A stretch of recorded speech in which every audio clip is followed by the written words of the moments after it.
মটরশুঁটি আলু দিয়ে মাংস করেছি, আজকে চিকেন করেছি।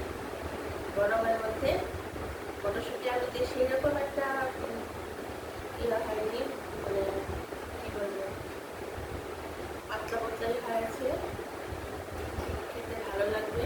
একটু পাতলা পাতলা করে করেছি, একটু মটরশুঁটি আলু দিয়ে সব কিছু দিয়ে খেতে ভালো লাগবে। রেসিপিটা তোমরা দেখে নিও। আরও অনেক রেসিপি দিয়েছি, মাঝখানে একটু তো ফোনটার ডিস্টার্ব ছিল, কালকে গতকালকে ফোনটা নিয়ে কোনো রেসিপি সেভাবে দিতে পারিনি। আর এখন থেকে তো পাবি সব রেসিপি। আজকে যা গরম পড়েছে, প্রচুর গরম পড়েছে, আর একটু হাওয়া দিচ্ছে, মনে হচ্ছে বৃষ্টি না চলে আসে। তবে বৃষ্টিটা আমার একদমই ভালো লাগে না, প্রচুর গরম পড়ে গেছে, প্রচুর গরম। এবার নাকি শুনছি মানে আরো অনেকটা গরম পড়বে গতবার থেকে।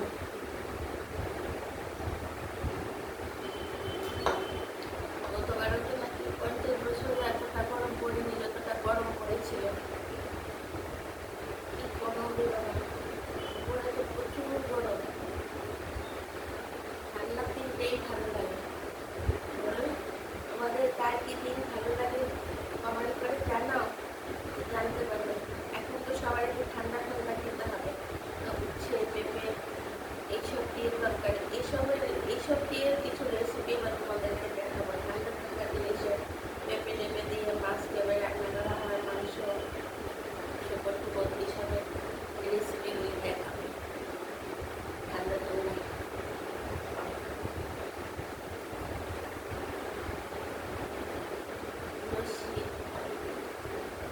সব কিছু দেখাবো, তোমরাও কমেন্ট করে চাও যে কি করবো না করবো, দেখানোর চেষ্টা করবো যদি পারি। এই তো সামনে পয়লা বৈশাখ চলে আসছে, তারপরে বাচ্চাদের এই এখন থেকে তো কালকে ঈদ, তারপর থেকে তো স্কুল খুলে যাচ্ছে অধিকাংশ স্কুল। তারপরে সামার ভ্যাকেশন পড়বে, কিছুদিন ক্লাস আবার করবে। বাচ্চাদেরও কষ্ট, এই টাই এইসব করে এই রোদের মধ্যে ক্লাস করা মানে সাংঘাতিক ব্যাপার, কত কষ্ট।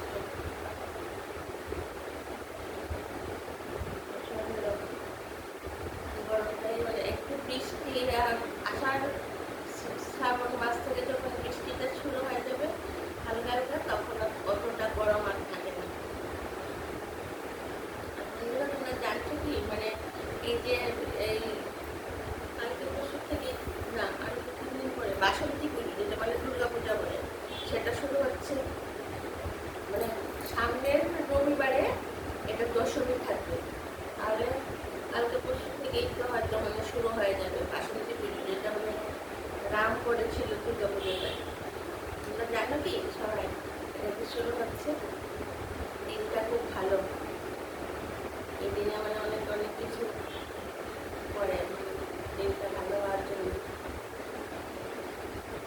আরো পয়লা বৈশাখ আসছে, আমাদের কার কি কেনাকাটি হয়েছে কিছুই তো জানালে না। আমি অবশ্য যাইনি কিছু কেনাকাটি করতে, আর কয়েকটা দিন পরে জানাবো। তারপর যদি কিছু কিনে কিনে নিয়ে আসি তোমাদেরকে দেখাবো।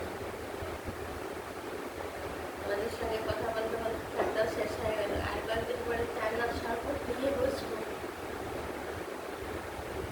প্রচুর গরম পড়েছে না, তার জন্য চান্নার শরবত। আর নেক্সটে তোমাদেরকে আমি আমার ফ্রিজ পরিষ্কারটা করবো, সেটাও দেখাবো কীভাবে আমি করি। তোমরা কীভাবে করো সেটা তো আমি জানি না, আমি কীভাবে করি সেটা তোমাদেরকে দেখাবো। বন্ধুরা তোমরা জানি যার যার কাজকর্ম নিয়ে এখন কালকে কালকে তো যারা চাকরি বাকরি করো কালকে তো অফিস স্কুল সব বন্ধ। যারা দোকান টোকান আছে ওদের খোলা। পয়লা বৈশাখ ওরা তো থাকবেই, অনেক কেনা, অনেক ব্যবসা বাণিজ্য, ঈদের সময় প্রচুর কেনাকাটির মানুষের থাকে। যারা চাকরি বাকরি করবে সবারই কালকের দিনটা রেস্টের মধ্যে সাবস্ক্রাইব করে আমার সবগুলি দেখে নাও, কী কী রান্না করেছি, কী কী করেছি, তাই না বলো? আর আমাকে একটা কমেন্ট করো, সাবস্ক্রাইব করো, সব কিছু দেখতে পারবে। তাহলে বন্ধুরা এখন এখানে আছি, রাতে আবার দেখি কিছু যদি রান্না বান্না কিছু করি তোমাদেরকে আবার দেখাবার চেষ্টা করবো। আর গতকালকে আমার মেয়েরও একটা ইয়ে ছেড়েছিল যে ক্রাফটের কাগজ কেটে কেটে ও ক্যামেরার সামনে আসতে চায় না, ও হাতটি শুধু দেখানো হয় তো ফুল, তারপর এই যে বাটারফ্লাই, মানে সব কাগজ দিয়ে ও সব কিছু করে, মানে প্রজেক্ট টোজেক্ট যে কোনো ভাষার জন্য ও কিন্তু শিখেনি, নিজে নিজেই মানে দেখে দেখে সব মানে টিভির মধ্যে মনের মধ্যে নামে কাটা দেখে দেখে শিখে ফেলেছে। আমি কয়েকটা তোমাদেরকে দেখেছিলাম আমার হাতে করছে, সে আমার চ্যানেলে সাবস্ক্রাইব করলে ওটা ফোনে চলে আসবে, দেখতে পারবে। তো ভেবেছি আরেকটু দেখাবো করে দিই। ঠিক আছে বন্ধুরা, তাহলে এখন রাখি, পরের ভিডিওতে আবার দেখা হবে। আর দেখি নতুন কি আজকে কিছু কিছু একটা রান্না, আজকে তোমাকে একটা রান্না দিয়েছি, কিছু একটা দেওয়ার চেষ্টা করবো। আর কালকে দেখি আবার কি তোমাদেরকে দেখাতে পারি। আমি তো দুপুরে আসছি, লাঞ্চে আসি, আবার 4টায় আসছি। তোমরা কেউ কিছু কমেন্ট করলে সেই কমেন্টটা নিয়ে বলতে পারি, কেউ কিছু বলছো না, তার জন্য আমার কি বলবো সেটা আমি ভেবে পাই